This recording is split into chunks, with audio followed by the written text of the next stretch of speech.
A girl who just graduated fell head over heels for her best friend's older brother. Since then, the girl got a job as his secretary. She thought she would be content just seeing him every day. But at a cocktail party, the CEO mistook her for a one-night stand. She had hoped to be with him, but the CEO dismissed that night as an accident, claiming he had someone he liked and even offered her dollars as compensation. But the girl only wanted him to give her a chance. She knew he had always loved the one he's always loved, his white moonlight. But since that woman hadn't returned to the country, she thought if she did and he still loved her, she would step back voluntarily. The CEO didn't pay much attention then, and from that point on, the girl was his secretary by day and his bed partner by night. Time flew by.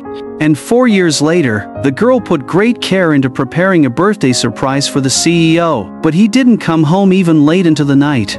So she called him, and when she heard a woman's voice on the other end, she realized it was time to leave. She'd always just been a stand-in for his beloved white moonlight. She shed her last tear for him, packed her things, and left his house, only to run into him at the door. The CEO didn't try to stop her. He just asked casually if she had a place to stay. She said she'd stay in her old rental for a month, which struck him as odd, though he had no idea she planned to leave for good after that month. He thought about driving her in the late-night snow, but just as he was about to, he got a call from his beloved. "Hey, Qin Yao, it's snowing. I want to be with you. Can you come?" "Sure, I'll be right there." The girl said she could take a taxi back to the rental, and so she dragged her luggage away in the freezing snow. Back at the rental, she received a message from the CEO. "Don't love someone this wholeheartedly. There are plenty of other men out there. Don't waste your time on me." In that moment she finally understood. After all these years,